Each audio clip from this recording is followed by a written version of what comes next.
Hey guys, subscribe for daily content, and if you're shopping for gear, make sure you check out the description for the newest items at some of the very best online retailers. There's also links for some of the items that I personally recommend. Thanks! What's going on YouTube? Metal Complex here, and today I've got a very interesting knife review slash knife overview to share with you guys. This is the WE Knives and Ben Peterson Big Banter. That's right. Ben decided to design a bigger one, which is really cool. Oh boy, I'm actually very excited about this knife, and I'm going to tell you exactly why. Thanks so much to WE Knives for sending this in for me to take a look at. At the time of this video, if you're watching it the day I uploaded it, it should be available. I will link it right down below so that you guys can check it out. It does help my channel when you use my links, but that's entirely up to you. Thanks to my patrons for supporting me, and please make sure to follow me on Instagram at metal_complex. So we know about the banter, of course, right? This was Ben's first creation. To my knowledge, it was his rule about having a blade that was, I think, no longer than his index finger. He also designed the baby banter. These will all be linked down below, which is a little tiny version. I love this one. This is the one that I always travel with, just because I don't have to worry about, is it too big for whatever state line I'm going over? Yeah, it's nice and easy and compact, and I just like to, EDC that one when I'm traveling. So we've got those two, but this is the big guy, and I didn't expect him to do a big one. I was kind of surprised, but I think Ben knows that there are people out there, people like me, who like larger knives, and so he went ahead and used the the banter, sort of the banter theme and profile, and just elongated it. The overall length of the Big Banter coming in at, I keep wanting to call it the Big Ben. The overall length is coming in at 8 1/4, which is perfect. Blade length 3.6 inches. Cutting edge, thanks to a very large and properly done, thank you, Ben, properly done finger choil or forward choil. Cutting edge is coming in at 3 inches. All right, let's go ahead and do some size comparisons. Probably, initially, the most beneficial are going to be up against its two little brothers, being the Banter and the Baby Banter. So here you go. There it is. There's your difference there if you want to see pivot to pivot. Right?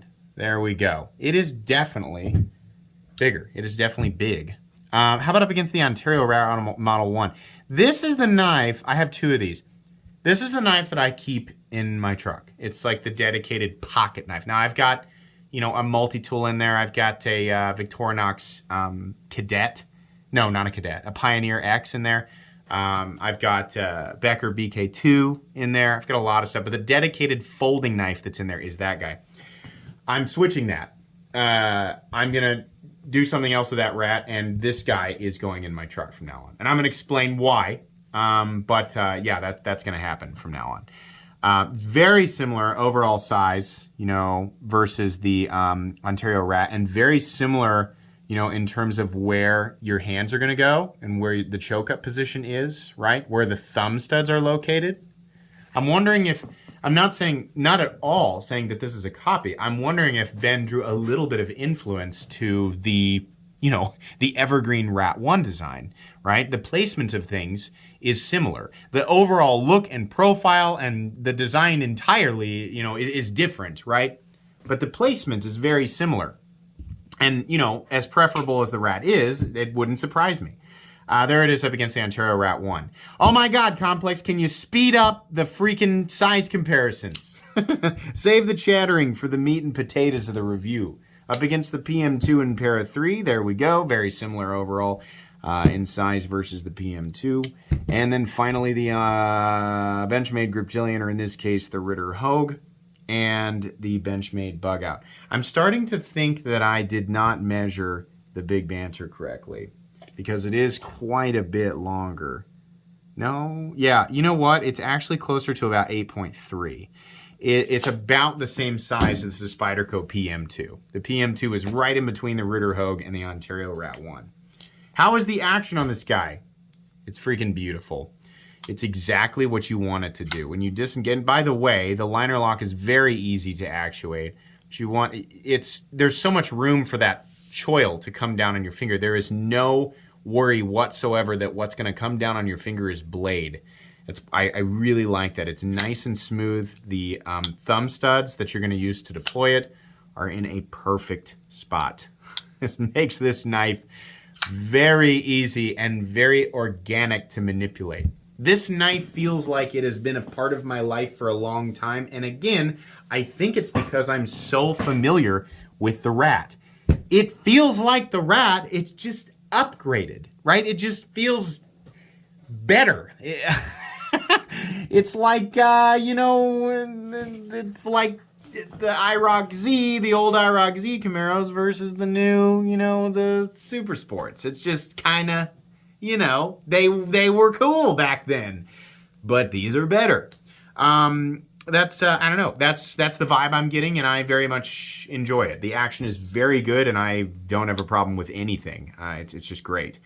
Let's go ahead and do carry profile thickness up against the Spyderco Para 3. We are looking at a blade that is surprisingly not, you know, not really all that thick. I think it's just a hair thicker. Just a hair, not much. Length and height up against the PM2 and Para 3. This guy's got some length on him. Giggity.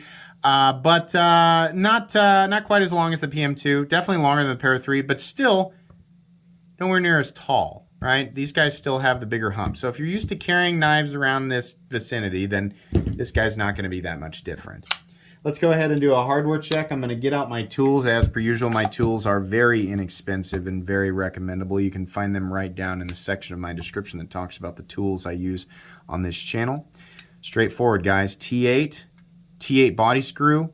We have T6 pocket clip screws, not that big of a deal, but then another T8 integrity screw right here, and then there's another one holding in, you know, in place for the pocket clip screw. Minimal hardware, very easy to disassemble, no complaints there. That's what I like, that's what I look for. We got it.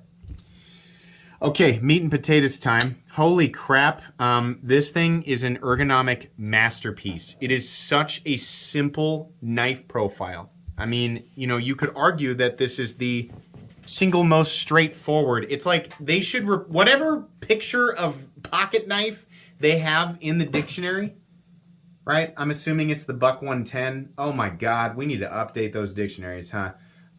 Whatever picture they have, it should be replaced with this, or the encyclopedias, right? Or when you Google pocket knife, it should basically be this, right? It just looks like a pocket knife. Very traditional lines, but these work. This area back here, choked back, this is extremely comfortable, both left and right-handed. The pocket clip, can feel it. I know that it's there. I can't say that it's really a hot spot though, especially when we're choked up. This is wonderful. The ergonomics of this knife right here in this choked up position, this feels fantastic. This area, the way that this feels in hand is a lot, you know, of the reason why I like working with the Rat. The reason that I use my Rat, this one down here and the one that's in my truck, the reason I like to work with this knife so much is because of the space and the lock-in positions that it allows for my hand, right? I just really enjoy that. This is the same idea, it's just more comfortable. It feels more natural, and I feel way better about choking up here versus choking up with the Rat, right? This is like a slide right into the wee. Oh, there's a blade at the bottom of this slide that is not, you know, it's not the best. I have definitely cut into my gloves, right? Using this with gloves, I have definitely slid up on that and started slicing into the glove. That's not going to happen. There's a very distinct transition, and this whole area is heavily jimped, right? There's also a sharpening choil here, which, depending on who you are, that's a blessing or a curse, right? But ergonomically, this is amazing. This feels so good and so natural. These corners are heavily chamfered. There are no sharp edges anywhere. This is beautiful. Whether you have here's the thing. If you have little hands, this guy's gonna be accommodating, right? You might still enjoy one of the smaller options better, but this is still gonna be accommodating. If you have really big hands, guess what? This is also going to be accommodating.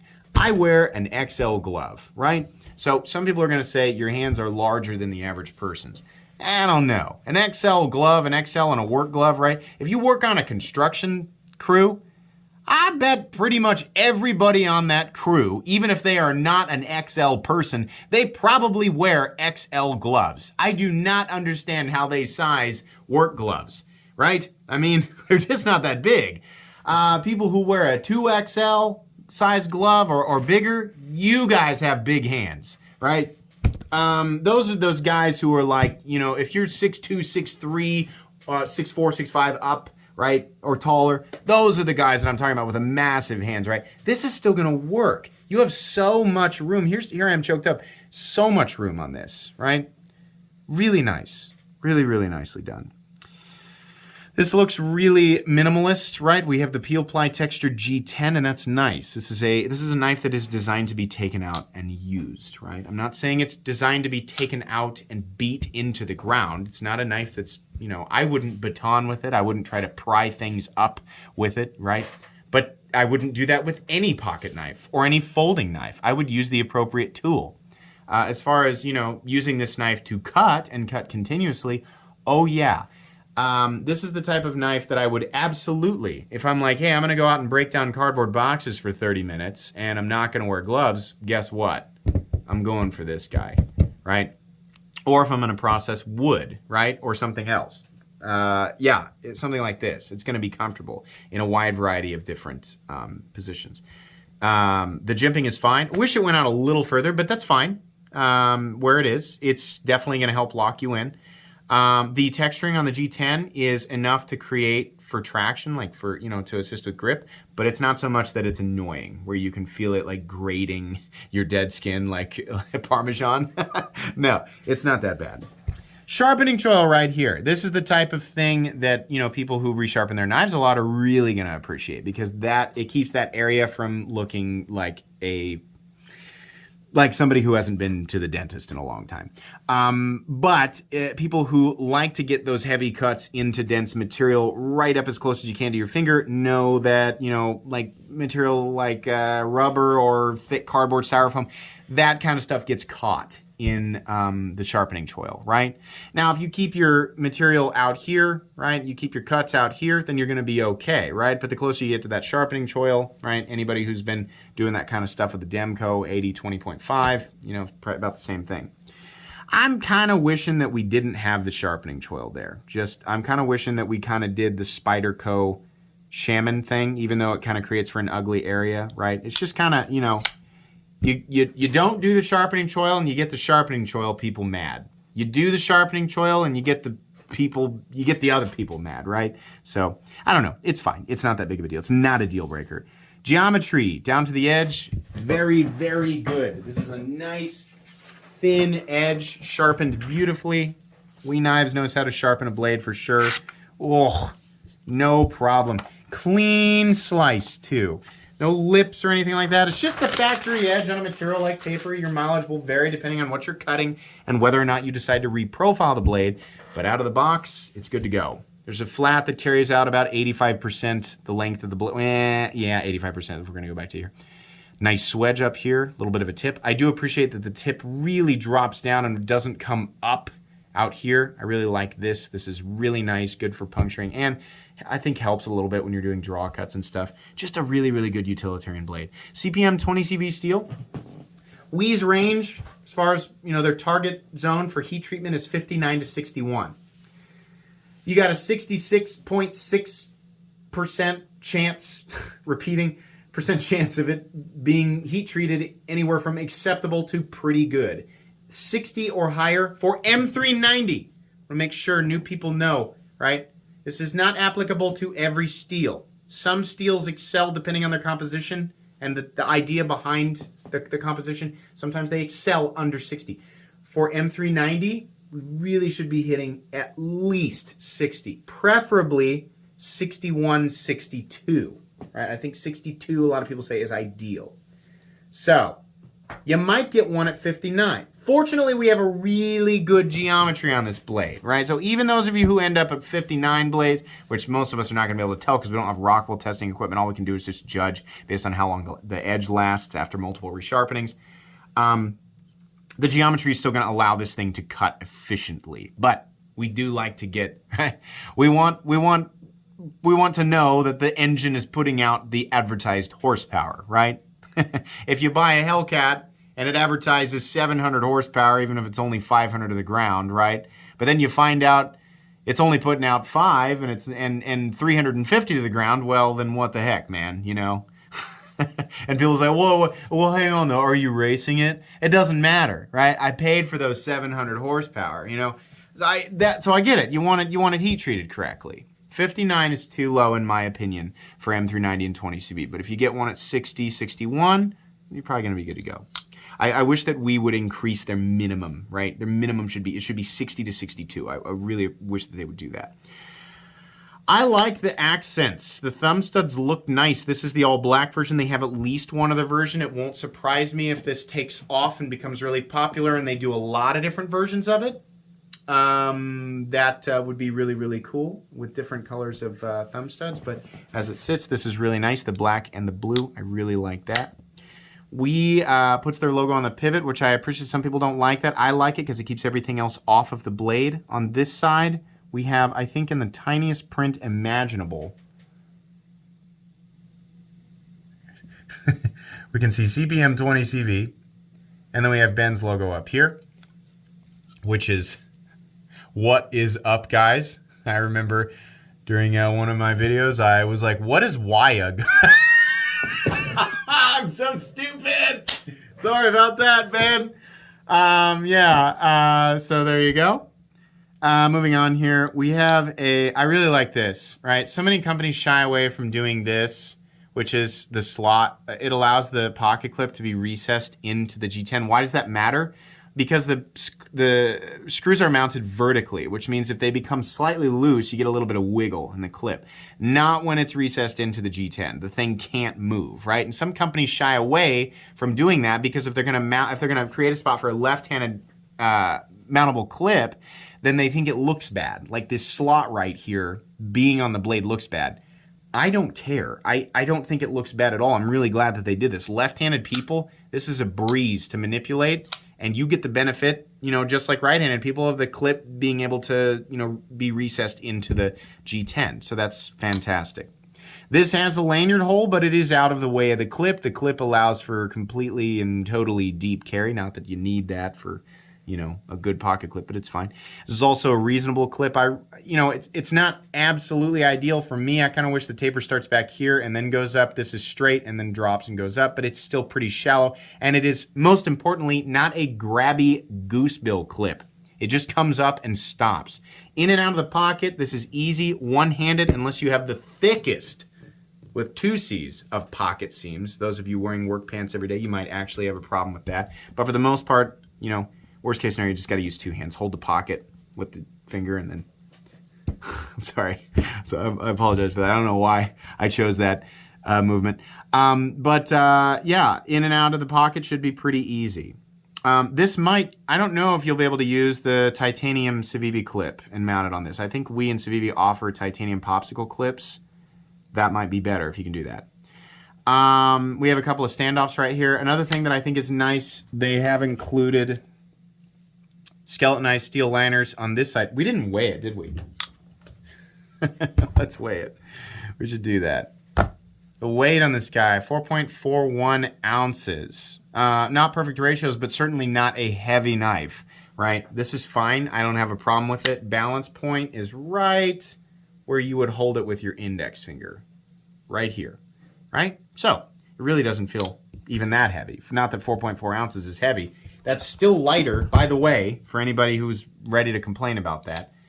That's still lighter than the evergreen Ritter Hogue, all right? So calm down. You put your pants back on, all right? Anyways, these liners, these steel liners are recessed, right? Even this one, it's lipped out to the edge, but most of it is recessed into the G10. You can see it lipping under there. So that's really cool. Nice touch. Stop pin located right here. No shouldering, but it doesn't, there's a little tiny divot. The slightest bit of shouldering imaginable. It does run on bearings. I don't know if we're going to be able to actually see. Can we see? Can you guys see? Just take my word for it. There's bearings in there. Lockup, totally solid. Up, down, left, and right. Sorry, got excited, spit a little bit. It happens. There's no pivot lash. Very smooth, and the detent is exactly what it should be for a thumb stud opener knife. It's medium, like a little, not perfectly medium, slightly heavier than medium. What do these come in at? It's made by WE, made in China, CPM 20 CV, and it's just G10 and steel, but it is executed very well. $147, which I think is fair. I really can't complain, you know. There are definitely knives out there that are competing heavily in terms of materials and execution, but this is a very, very good design, and you know, these will be made very consistently. Yeah. So here's the thing. I'm going to replace the rat, you know, in my truck. And here's the thing. Right? I'm not saying that this is universally better than the rat, obviously. And I'm also not saying that the rat is the only knife that we should be comparing this to. Different materials, and we're definitely in a different league when we're talking about, you know, overall execution. But for me, this is the role that it's going to play in my life, right? So I'm just going to speak on what's going to happen for me. This is going to replace the rat. Now, where the rat still beats this knife is just in value. I mean, like the total price. It's still going to be easier for the vast majority of people to pay $45 for a rat than it is to pay $147 for the Big Banter, right? And that's going to be the case.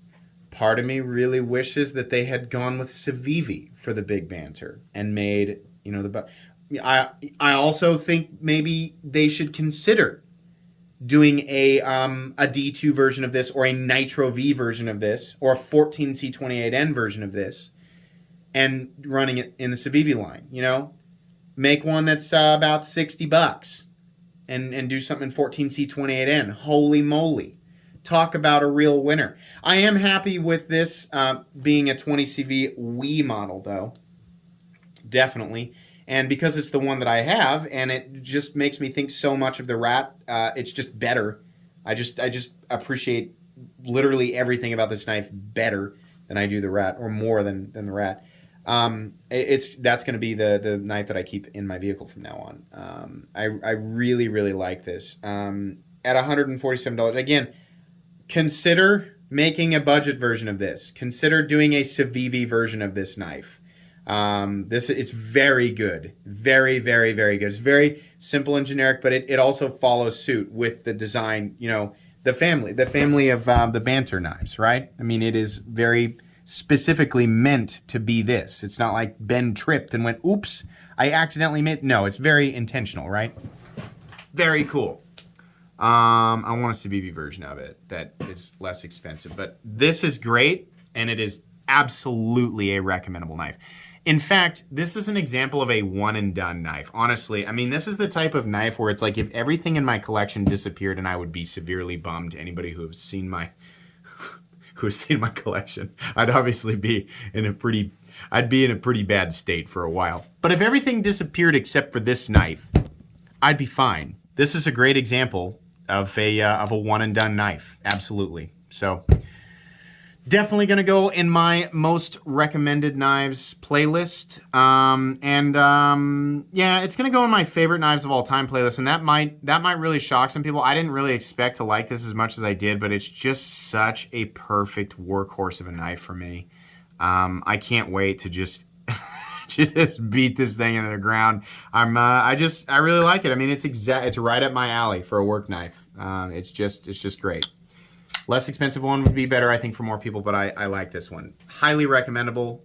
I will link it right down below so that you guys can check it out. Thanks again to WE for sending this in for me to take a look at. That's going to be pretty much it today, guys. Please make sure to follow me on Instagram at metal_complex. If you enjoyed this video, leave a like. If you'd like to check out my other content, I do, of course, have lots of videos of knives that are either expensive or inexpensive that I do or don't like. So check those out. And if you enjoy all my content, go ahead and click on that Metal Complex logo right there and subscribe, because there's definitely more coming. Thanks again for watching, everybody, and have a great day.